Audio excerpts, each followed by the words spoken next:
ကိုယ့်ရဲ့ဖုန်းထဲကအပြီးဖြတ်လိုက်တဲ့ဓာတ်ပုံတွေကိုပြန်ကြည့်လို့ရပါတယ်ခင်ဗျဟုတ်ပါတယ်ဒီဗီဒီယိုမှာတော့ကျွန်တော်ကိုယ့်ရဲ့ဖုန်းထဲမှာအပြီးဖြတ်လိုက်ပြီး recently delete တွေကနေလည်းပြတ်သွားပြီဆိုတဲ့ပုံတွေကိုဘယ်လိုမျိုးပြန်ပြီးတော့တွားကြည့်ရမယ်ဆိုတာပြပေးသွားမှာဖြစ်ပါတယ်အားလုံးပဲအဆုံးလေးလိုက်ကြည့်ပေးကြပါအောင်ခင်ဗျဖုန်းထဲကကျွန်တော်တို့ file manager ဆိုတာကိုရှာပြီးတော့နှိပ်ပါ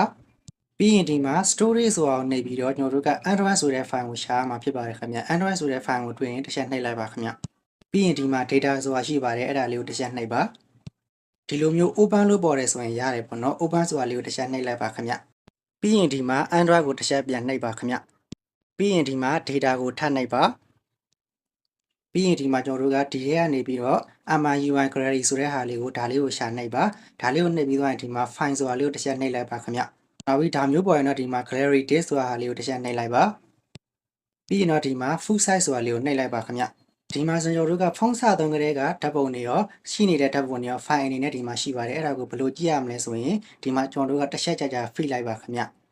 ပြီးရင်ဒီမှာအပေါ်ကအပေါက်သုံးပေါက်လေးကိုနှိပ်ပြီးတော့ rename ဆိုတာလေးကိုတစ်ချက်နှိပ်ပါပြီးရင်ဒီမှာကျွန်တော်တို့က0ဆိုတဲ့ဟာလေးကို PNG ဆိုပြီးတော့ပြောင်းပေးလိုက်ပါခင်ဗျပြီးရင် OK ပေးလိုက်ပါဒီမှာဆိုရင်သူကဓာတ်ပုံအနေနဲ့ပေါ်လာပြီဖြစ်ပါတယ်ခင်ဗျပုံလေးကိုကြည့်ဖို့တော့တစ်ချက်ထောက်ပြီးတော့ဒီမှာကိုကြည့်ချင်တဲ့ application နဲ့ကြည့်လိုက်ပါ always ဆိုတော့နှိပ်လိုက်ပါခင်ဗျဒါဆိုရင်တော့ဒီလိုမျိုးပုံလေးကပြန်ကြည့်လို့ရနေပါလိမ့်မယ်ကျေးဇူးတင်ပါတယ်အကျိုးရှိတယ်ဆိုရင်တော့ share ပေးခဲ့ကြပါအောင်ခင်ဗျစမ်းကြည့်ပြီးရင်လည်းရမရမှန်ပေးခဲ့ကြပါအောင်ခင်ဗျ